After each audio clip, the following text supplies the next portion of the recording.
Hey, good afternoon, everybody. My name is Heng. Today is Saturday, the 1st of February, the Lunar New Year. Here in Australia, it's still January back in California. Glad you're with us. Thank you for joining in. Listen today to our explanation of the picture biography of Master Empty Cloud. 欢迎各位来参加. Glad you're here. Let's get underway. Today, Ron is going to be our Dharma requester from San Jose, and I'm going to ring the bell 3 times first and invite you all to join with me in making 3 half bows if you care to do that, and we'll get underway. So here we go. First half bow. 再往前. Third half bow.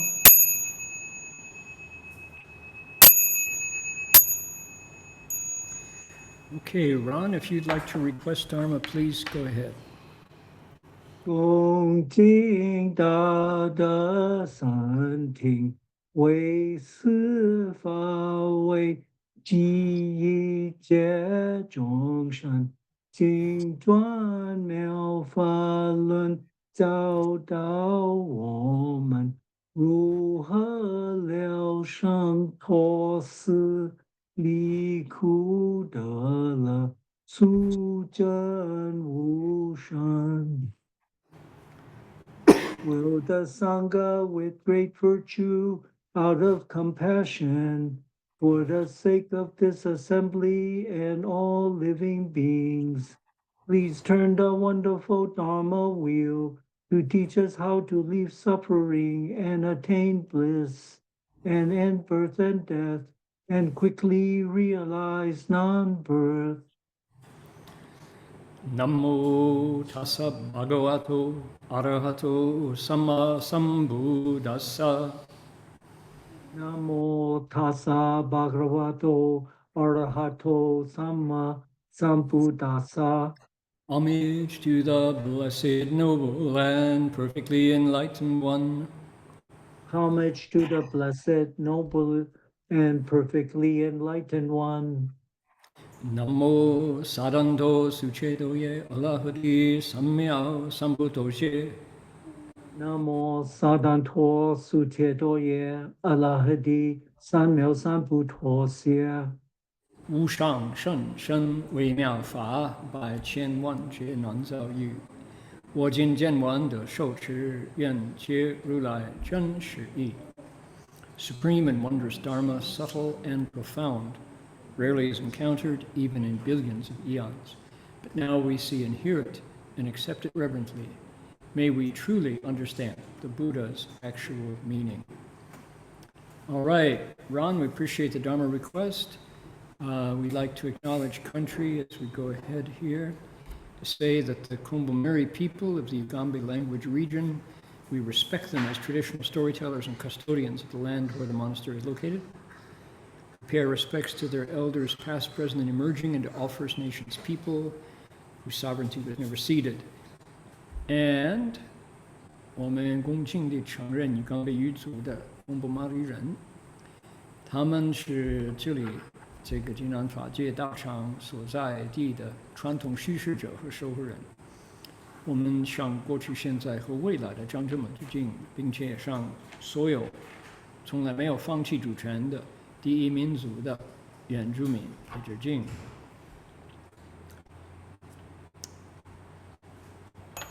Let's see here. We got the bell song. Here we go.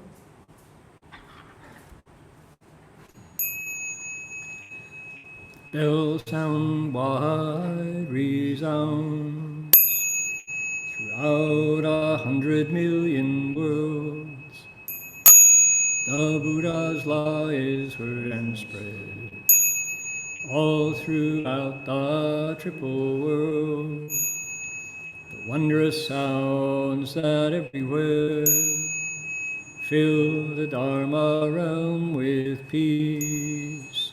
May those who hear it gain the strength to follow in faith the Buddha's path.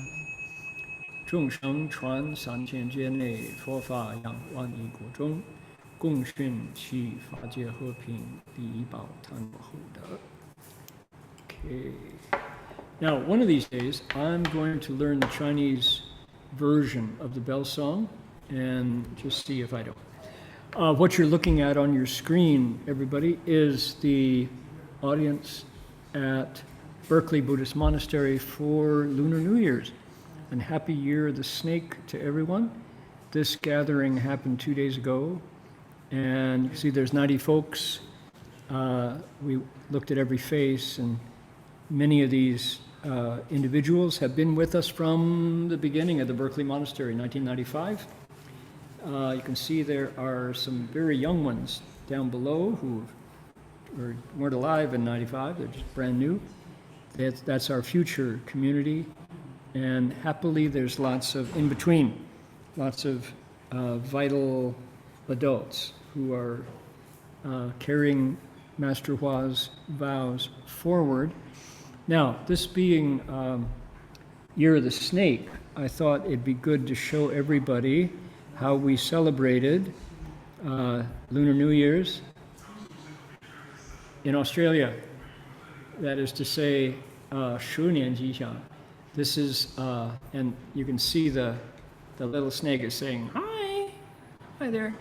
This is a carpet python, and we let one of our young artists go to work on it here, and she added the snake's tongue. The snake didn't have his tongue out for the photo, but we added it and added the flowers and the Chinese so that those who read English can also get all the benefit of our Lunar New Year's greeting. Happy Year of the Snake, it says, behind our Zoom label there.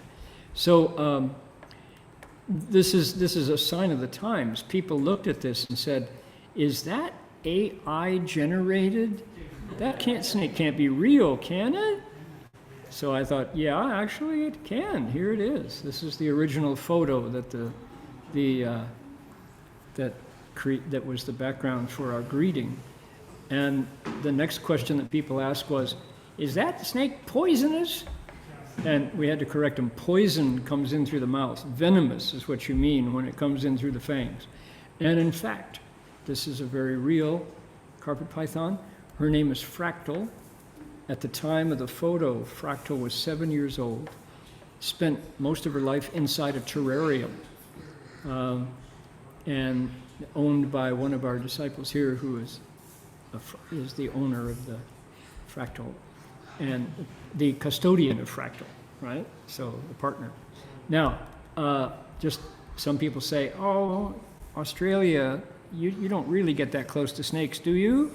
And the answer is yes, we do. Here is Fractal saying hello to getting to know Sam. And there she is. Sam is exerting magic on the snake here. So yeah, we, here in Australia, you can get up close and personal with carpet pythons. They eat rodents. They are rodent eaters. They like possums. They like rats. They like baby birds and things. So Sam is too big to eat. So Fractal has no interest in Sam. So let's see here. They don't like monks. Monks are not on the diet either. So this is reality of Australia. It's a place where these very complex animals, snakes, live.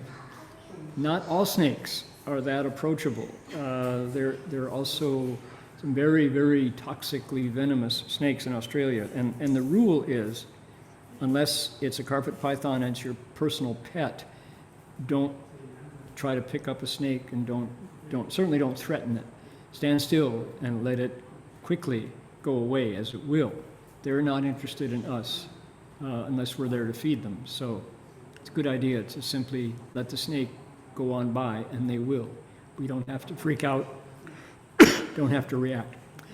Okay, So that's Lunar New Year's, and by golly, I wanted to say that 如果各位想听中文，我们现在有义工发信来帮我们翻译。你的控制板的下边右下角有个 interpretation 那个小地球，那里有 Chinese，你就按那里就可以听到中文。We also have a Vietnamese translation of today's lecture, which is right there in the chat box. Click on that link and you'll go to the Vietnamese translation. If in the future you would like to be a Dharma requester, send an email to our fearless communicator, Chan Yu, and she'll be happy to set you up. All righty, by golly. Now, since we started the new year, it coincided with a moment in our picture biography, which is a real turning point. And that's Master Empty Cloud's enlightenment moment at Gaomin Monastery. So that happened, and we went by it pretty quickly. And because that story is such a great story with the two poems, so far we haven't brought the song forth. So today I wanted to go back a couple episodes to be able to sing with everybody the Empty Cloud Wakes Up song. So we're going to do that today.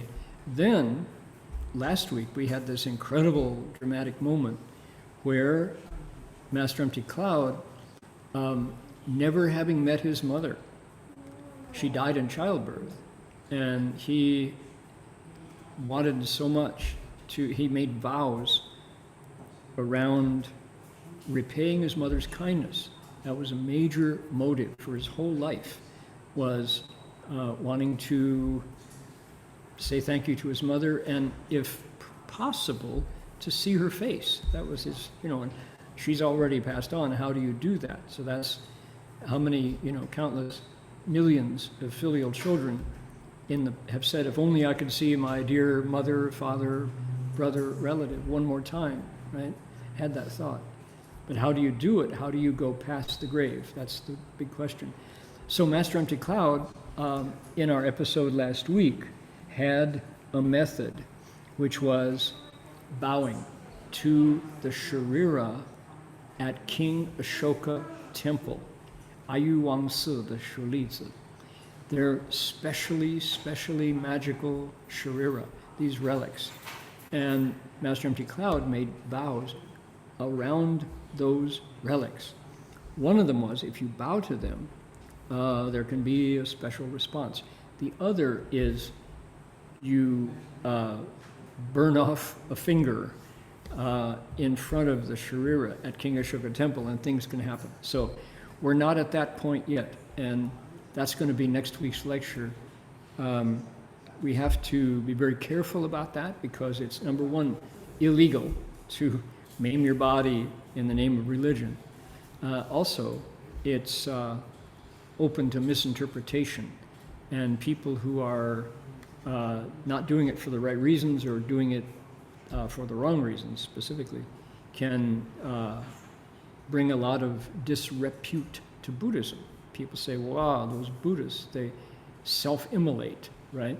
So we have to be very careful as we present that.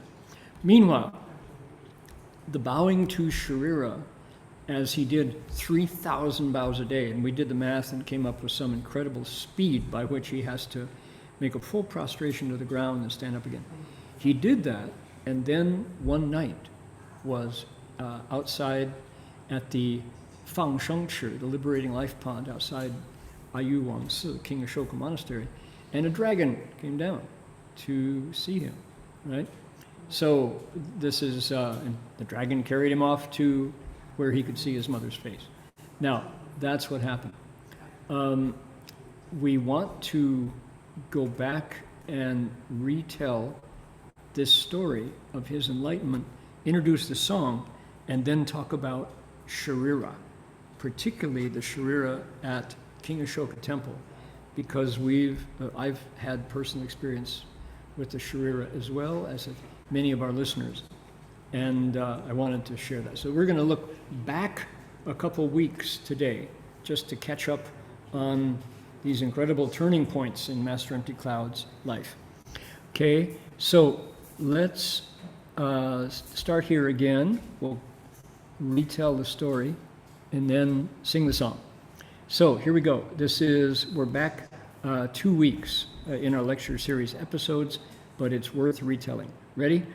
腊月八七第三晚，八七第三晚，六支香开尽，当值真开水，见弓手，茶杯落地，衣裳破碎，顿断一根，轻快平生，如从梦醒，自念王源依稀，若不堕水大病，顺利之事设化，哪有今朝因数几月 Okay, it was during the 12th lunar month, the third evening of the 8th week of the session. This is a 12-week Chan session, and he was in week number 8. 6 hours of seated meditation, so it was the 6th stick of incense. That's how you measure hours in a Chan session. The tea attendant made his rounds, filling the meditators' teacups.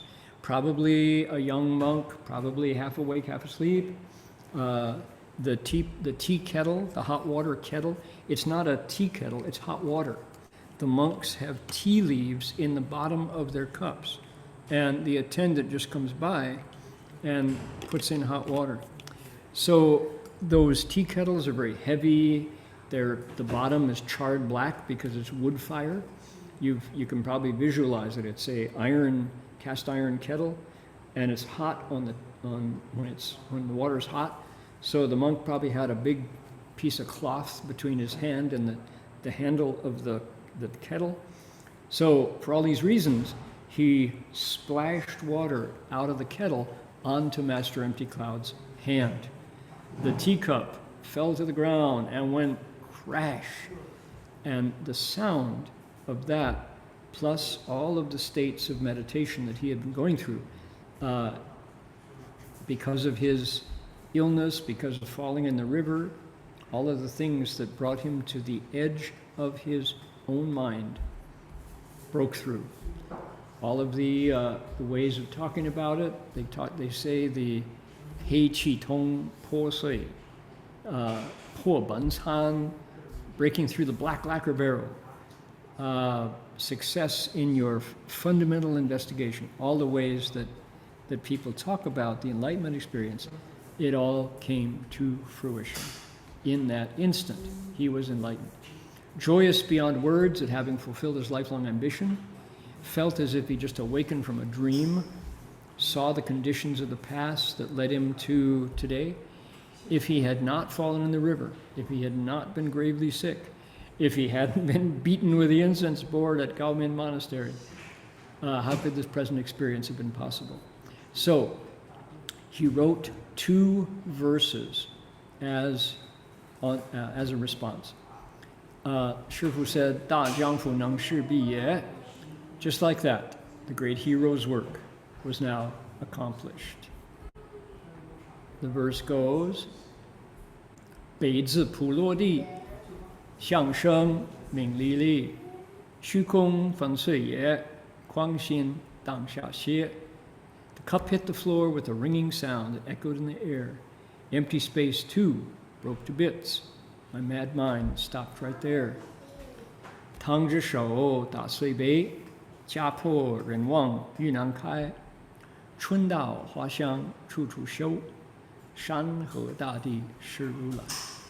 Burned my hand, shattered my cup, broken for good, my mind. Like my family, it's lost. People are gone, and words are hard to find. Spring is here, the flowers breathe their fragrance to the sun. Mountains, rivers, the earth itself are just the thus come one. So, analyzing these 2 poems, ordinarily people write 1, well, he wrote 2. And on one hand, they're very evocative, and you just get the feeling of someone who's explaining the joy and the relief of undergoing everything that he went through, nearly dying twice, being rescued by Manjushri Bodhisattva from freezing to death and from dysentery, coming out of that, continuing his pilgrimage, seeing the Buddha's lights, having the bell at Jizushan, all of these incredible experiences that happened, indicating how special he was, and yet still the will to live, the unwillingness to die to the ego is very, very tenacious. And yet it took all of this adversity to get him to the point where he was truly willing to set it aside and put it down. Not easy at all. Now, the poem, the key word here is 虚空粉碎也. Empty space broke to bits. How could empty space break? It's not solid. It's empty. And yet, his experience is getting to the equality of all dharmas. So space and matter, not two. Time, past, present, and future, not two. One. One time, one space. And it's the mind that gets to this place of equality. And Guangxin, the mad mind, right there, breaks. And what was it like when the mad mind stops? All of your false thinking is broken. Here is key. 家破人亡, Yunnan Kai. My family, broken. I killed my mother by being born. Okay? Drove my father to distraction. He gave up on his progeny ever carrying the family name. So he feels so aggrieved and shamed at that. What can you say? This is reality. It's so empty. What can you say about it? It's just endless grief. And right in the middle of that Zhenkong, true emptiness, wonderful existence returns. Spring is back. The flowers are breathing, so fragrant everywhere. The mountains, the rivers, the earth itself are the Buddha. So this beauty of his poem has wonderful existence and true emptiness interpenetrating, just right there. And nothing more to say, except the poet captures it perfectly. So this is why Chan monks write their poems. And I thought how wonderful to have this available for speakers of English to be able to remember and to bring it back anytime. So here it is.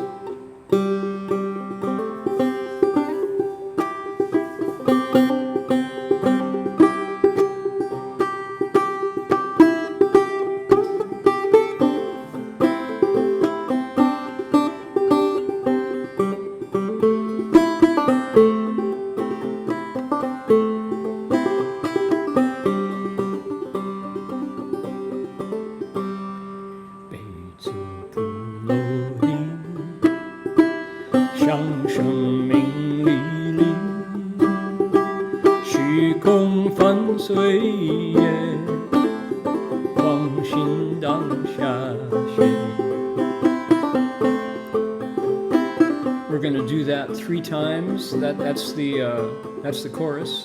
Try it again.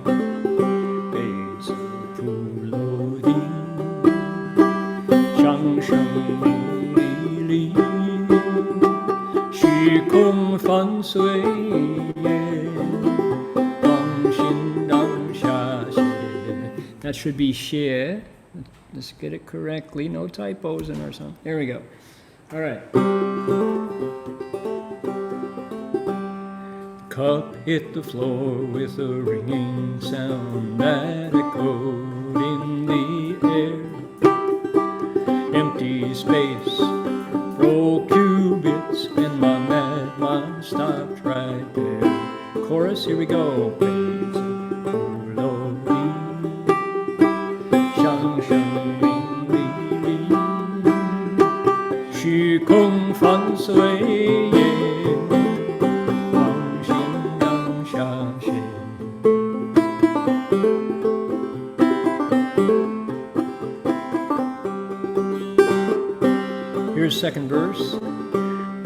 my hand, shattered my cup, broken for good my mind. Like my family, it's lost. People are gone and words are hard to find. 弟子苦落地，掌声名利利，虚空翻碎，光心当下写。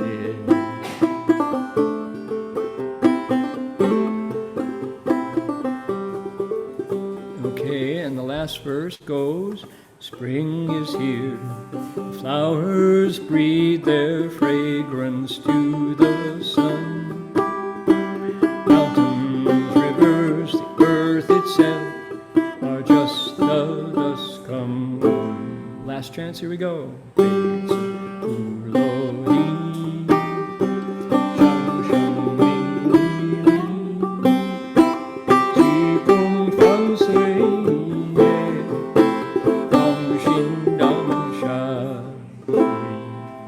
And you say, 开悟了没有啊? Did you wake up? Okay, that's the song, and it works in English and it works in Chinese. My goodness, what a incredible experience for a monk to write about. Now, that's one of the moments, is the enlightenment experience at Gaomin Monastery. He was 56 years old, and that's half of his life. Not quite. He's not even halfway. So, having done that, as we have remarked multiple times, it's a pattern in the Mahayana. I don't know about Theravada monks, but many Mahayana cultivators, after enlightenment, the first thing they do is look for their parents to repay their kindness for having brought them into the world. Many, many monks did this from the Buddha's time all the way forward. So now he's 57 years old, and he goes from Gaomin Monastery, which is not too far from Nanjing, to Ningbo, which is in Zhejiang, just a little further east. And King Ashoka Temple, Ayu Wangsi, famous monastery from the 3rd century. It's one of the oldest monasteries in China. And it has the Buddha's own sharira there, the Buddha's relics. Let's go over, we did this last week, but let's do it again, and then I'll tell the story about these sharira. So here's the Chinese. It goes, 丙申57岁夏，至金山住戒其大定老和尚刘过东。丁酉58岁，朝狼山礼大势至菩萨回。4月，通智法师在焦山讲《楞严经》，听众前人命公讲篇作，因生不见母，再望于王拜舍利，拜舍利日3000拜。1896, during the summer of 57th year, the master went to Gold Mountain Monastery to help with the transmission of the precepts. The Venerable Abbot Dading invited him to stay for the winter as well. 1897, let's see, when the master was 58 years of age, he made a pilgrimage to Wolf Mountain to bow to great strength Bodhisattva. Upon his return during the 4th lunar month, Dharma Master Tongzhi asked him to help explain the Shurangama Sutra at Jiaoshan to an assembly of 1,000 people. Because from birth the master had never seen his mother, he decided to go again to King Ashoka Monastery, where he bowed to the sharira of the Buddha more than 3,000 times every day. Okay, so some real heroics are happening here. Making 3,000 full body prostrations to the ground, not to a bowing bench, is challenging. You have to go very fast for long hours. And last week we looked at his Nianpu, his autobiography, where he explained how he did it to his full woju, his full bowing cloth, not to a bench. So he goes all the way down to the ground, which adds a little bit of time, and it's, I guarantee, bowing to the ground takes different muscles, and at the bottom of each bow, when you're on the ground, your head and your heart are at a different relationship to each other than if you're on a bowing bench, which is raised up about 6 inches off the ground. So, not to say better or worse, but it's more exertion. It's harder to do. So, it's this is the picture, it has him on his bowing, this is his bowing cloth, not a bench, right? So, 3,000 bows. Now, you think, why would somebody do such a thing? He has a motive. His motive is filial regard and a wish to repay his mother's kindness. The fact that she died in childbirth stayed with him his whole life. That he never, you could say, quite recovered from the awareness that his arrival was his mother's departure. So, it says here, 生未兼慈亲，欲往里真身，日刻三千叩，唯愿报母恩. Wonderful verse. From birth, never saw his mother, so at Ashoka temple he bowed to the Buddha's true body. Each day he made 3,000 prostrations, wanting to repay his mother's kindness. Okay, so as we mentioned last week, King Ashoka Temple in Ningbo is one of, not the fast Australian bowler, no, Tom Gleason, no. That's from this ridiculous to the sublime. Here is King Ashoka Temple. It's been there since 262. That's how long King Ashoka Temple has been there.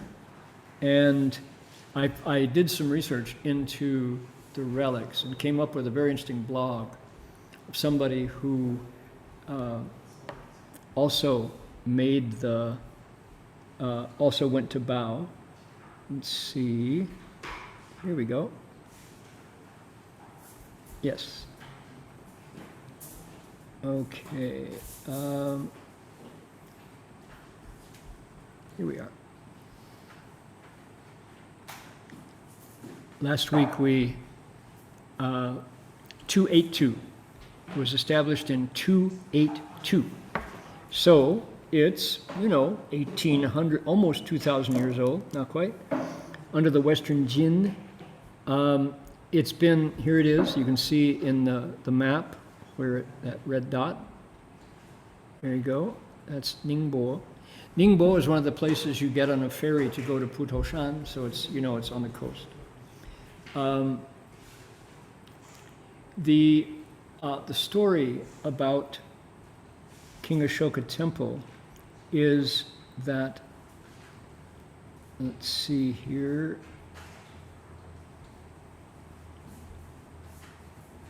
lots of coming into being and burning and being rebuilt.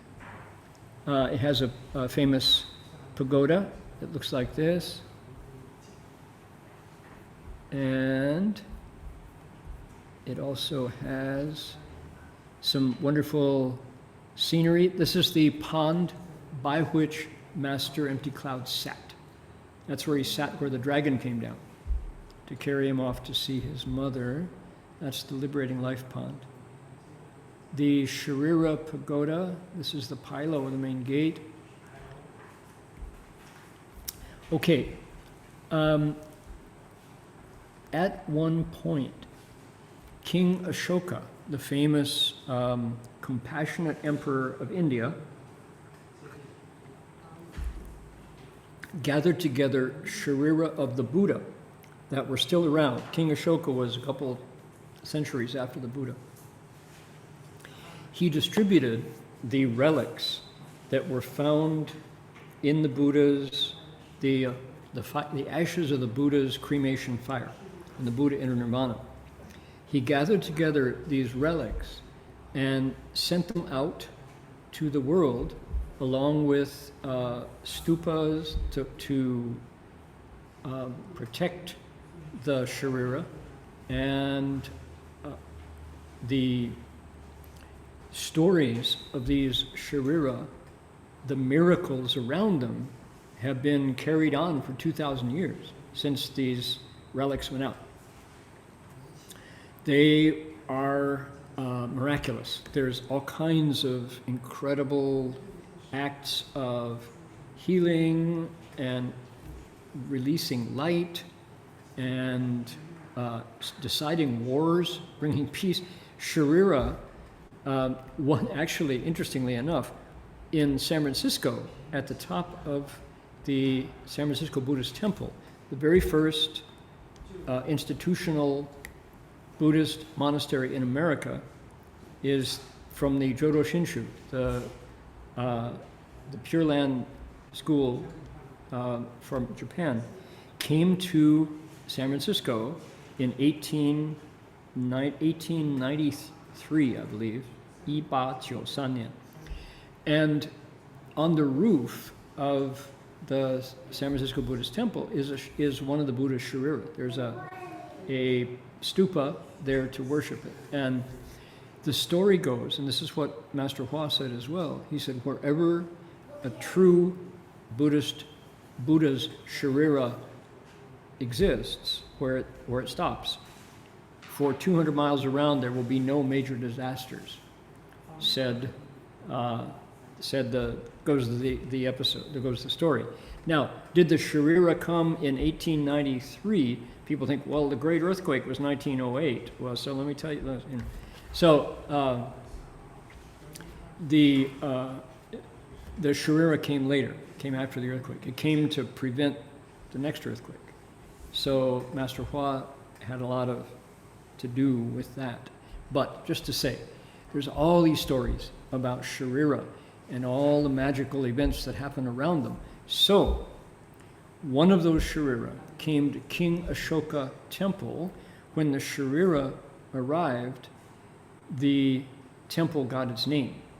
So in the year 281, was it, or 283, this relic.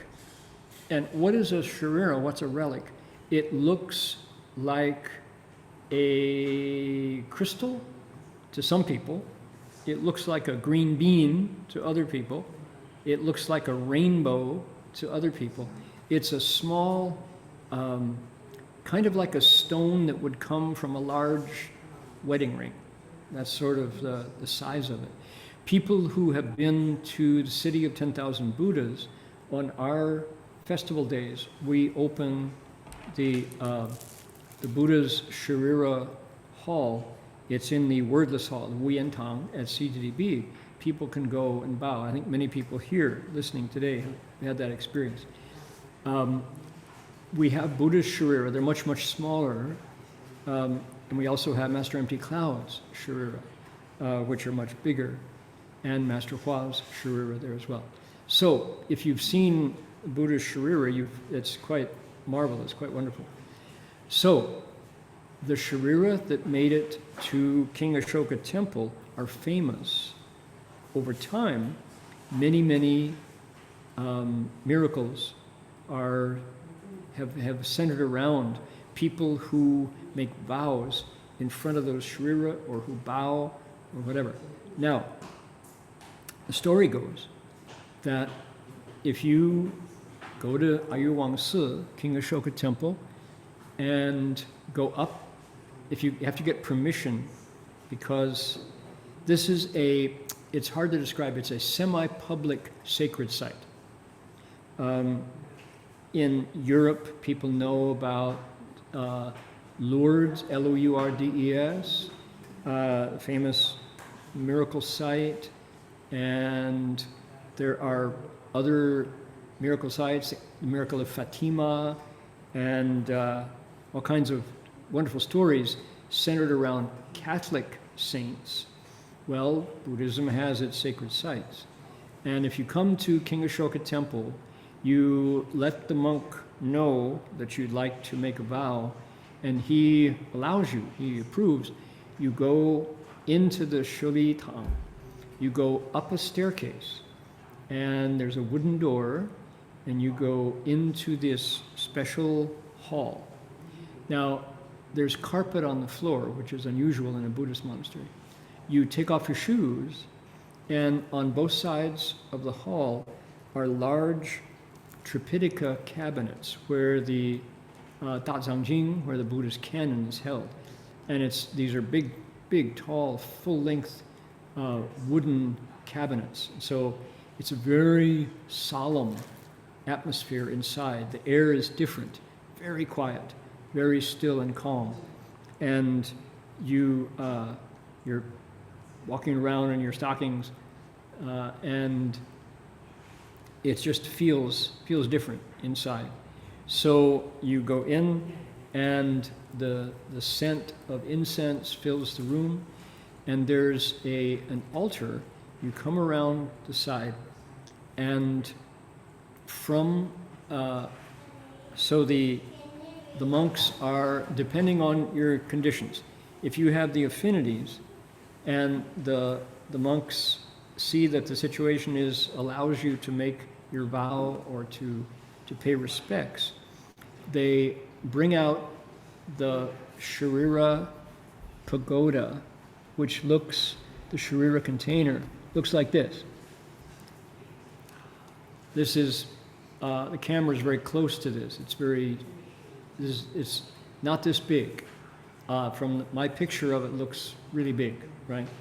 So it's about the size of a couple bread boxes.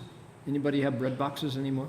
It's about, you don't have my camera, this big and this big. And it hangs from a chain over this altar.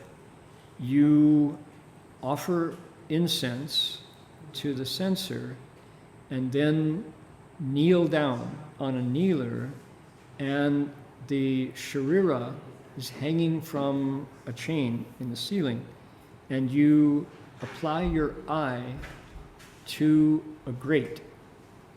You can't see it on this side, but there's a grate, kind of like as if you had a speaker mesh, and you put your eye to the grate and look inside and see what you can see. And everybody sees something different. So the story goes that according to your affinities with the Buddha's Sharira, you will see a different Sharira. The monk, depending on who you are and what affinities you have, the monk can explain that they're inside inside this holder, there is it's a bell, a hanging bell, and underneath it is the actual Sharira. And some people see here's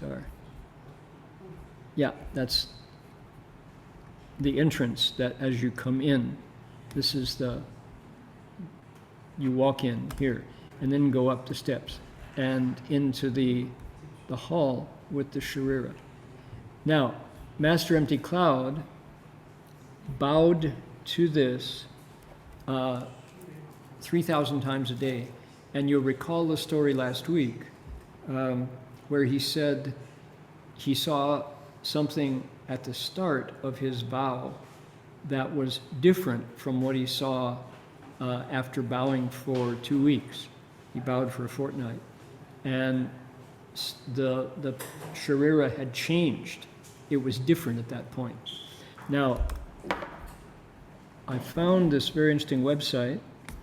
Let's see here, right there. This is Ms. Chow, who writes a website about bowing to the relics at Ashoka Monastery. She is a traveler and a Buddhist, and she was accompanying her father. Her father was going to investigate the other Fabao at King Ashoka Monastery, including this stele, this inscription. Father was interested in the inscription.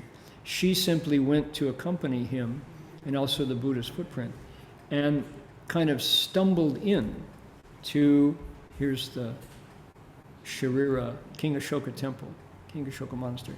This was 2010.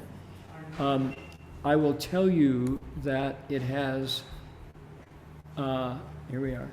Things have changed. They got an infusion of offerings. Here's the Liberating Life Pond. And it's a little different now. It's been improved. I first went in 1989, and it was fairly primitive at the time. We were allowed to see the Sharira and heard the story of how it survived the Cultural Revolution. Shuli Dian. This is the hall. You go upstairs. The Sharira is held up here. So, and you go down the hallway and inside, up the stairs and all. So the magical part of this is that everybody sees something different. I bowed and knelt down on the kneeler, and the abbot who was guiding us, because we were there as American guests from City of 10,000 Buddhas. He was excited to meet disciples of Master Xuyun Lecture, because Shifu's name was well known in China. So I applied my eye to the grate as the hanging Sharira Stupa was there, and I saw something purple. It was clearly purple, and it was kind of fuzzy. It was distinctly purple, and it had a kind of, it wasn't distinct or clear. So I looked and, isn't that okay? And then the monk behind me, Heng Chao, Marty, looked, and he's like, oh, yeah, okay, good. And then there were 3 other monks with us, or 5 of us all together. Everybody got a chance to look, and we're all like, wow, that's kind of amazing, huh? Nobody knew what to expect or what it was. So we thanked the abbot, everybody bowed, and then got in the car, drove away. And we compared notes. And sure enough, Marty, Heng Chao, had seen a white thing that looked like a pea, about the size of a green pea. It was pure white. And 2 of the other monks, somebody had seen something red. Somebody had seen something that was kind of indistinct, but it was vibrating. And one of the monks saw nothing at all. Couldn't see anything. And he was really bummed out because, I don't have affinities with it. He later on returned to lay life. He's no longer a monk. But it's, our blogger here telling the story of her trip saw something, let's see, we'll let her tell her story. She said,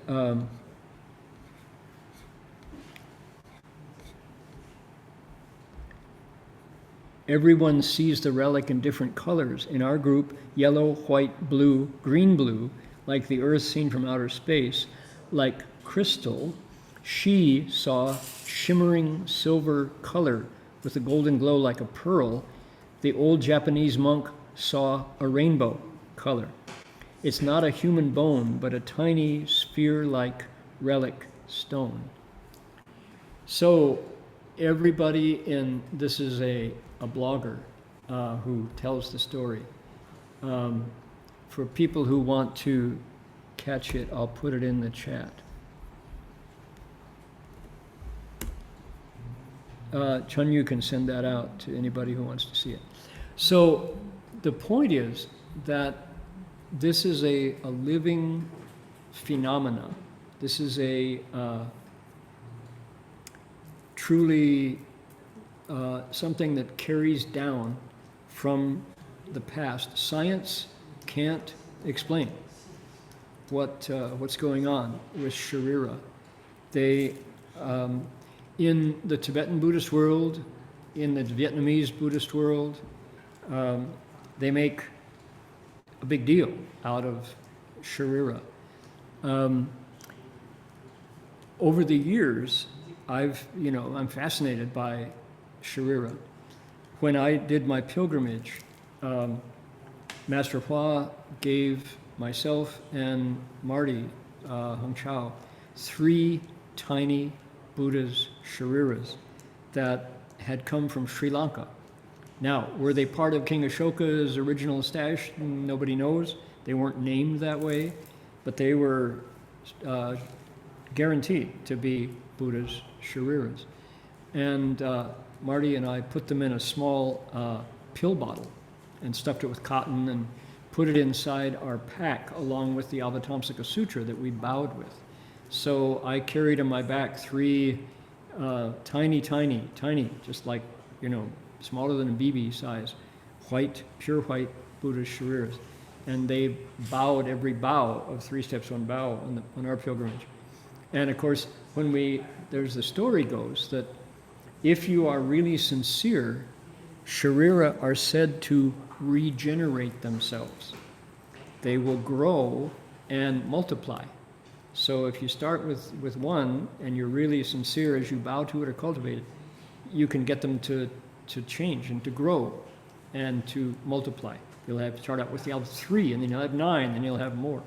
So Marty and I didn't want to seem greedy, so we didn't look. We kept it in the pill bottle inside the container that held our sutra in the backpack that we bowed to. So carried it on our back. So when we got finally to the end of our pilgrimage, at one point, Marty and I said, hey, we forgot all about those Sharira. Let's look at them. Now's the time. So we opened up the backpack and brought out the pill bottle, and there were only 2. We'd lost 1. It had shrunk. It had gone the other way. We're like, put it back in the pack. Or not only are we not sincere, we're losing ground. So that, oh no. So I have to say that I opened them up again. I looked at the pill bottle again when I came to Australia after getting my passport, after being a citizen, and I found 7 Sharira. So we brought them here, and I'm looking at the stupa right now that contains Buddha's Sharira. I donated them to Redwood Vihara and to the stupa here at Gold Coast Dharma Realm. So in fact, over years they did multiply. But there are so many stories about Sharira, including in Thailand. Unscrupulous people among Thai Buddhists, or they're non-Buddhists in Thailand, let the word go out about the miracles, saying things like, if you are at the point of death and you have a Buddhist Sharira and you swallow it, you won't die. It'll save your life. So there is a black market for Buddha's Sharira in Thailand, or, of course, where they're named like this, it's also an opportunity for people to cheat you and to make a claim.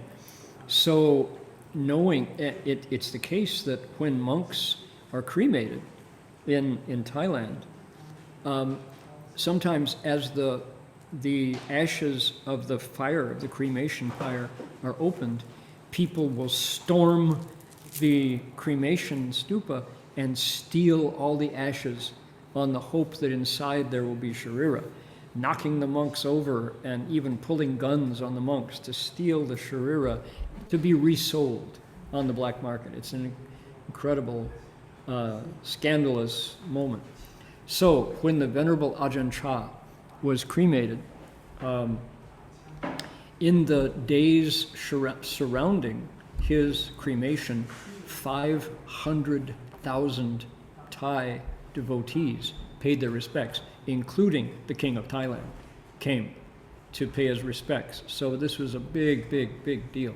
So what the monks did, knowing that they absolutely did not want anything scandalous to happen around the relics of Ajahn Chah, as soon as they built the pyre and the fires burned and his body was consumed in the flames, and they rang a bell, and 200 of Ajahn Chah's monastic disciples descended around the place where the cremation happened, and they joined hands, making a circle facing outwards. The monks who had 40 years or more in robes were the inner circle. 30 years, all joined hands, made a circle facing outwards around the 40-year-olds. The 20-year-olds, the Mahateras, made a circle holding hands looking out, and then the ordinary monks, the younger monks. So there were 4 different rings of monks defending the sharira of Ajahn Chah as they were brought out of the ashes. They brought in quick-set concrete. They had prepared a hole. They put the relics down in the pit that they built. They put rebar and cement, and then layers of cement, and then layers of rebar, and they absolutely plastered over so that not a single one of Ajahn Chah's sharira ever saw the light.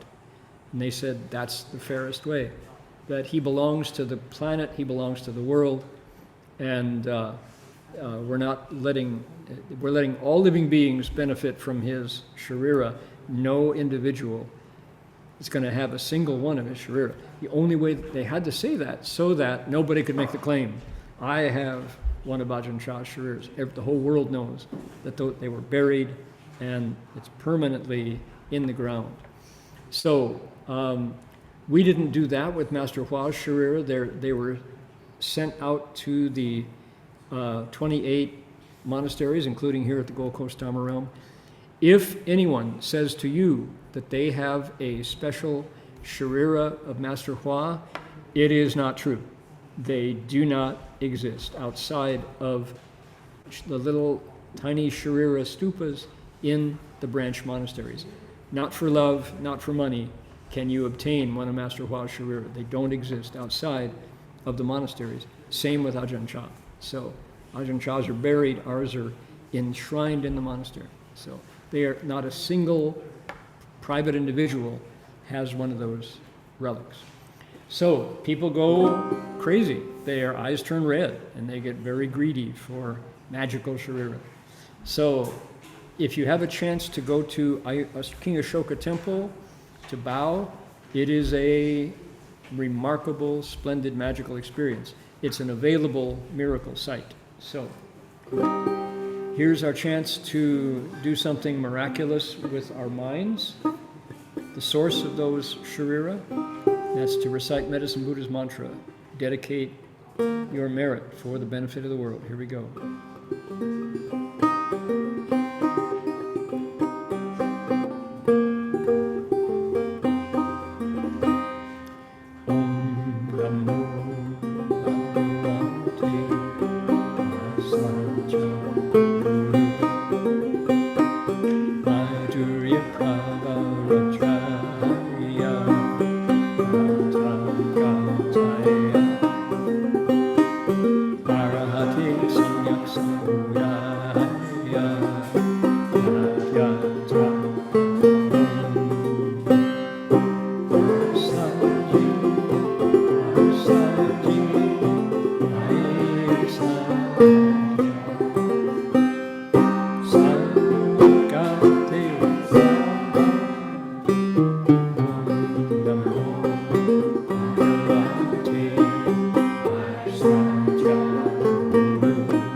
Sounds good. My goodness, we're all in good voice today. How lovely. Okay, should we bow to Guanyin Bodhisattva and then bow to our teacher? Here we go.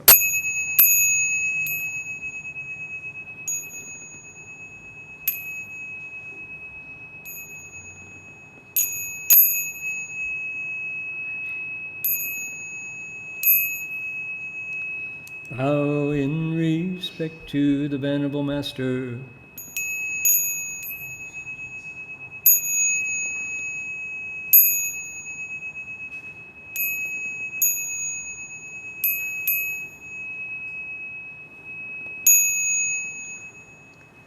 That's going to do it for us today. Happy New Year, Year of the Snake. See you all next week for more of the picture biography of Master Empty Cloud. Ami Tofo. Bye, everybody.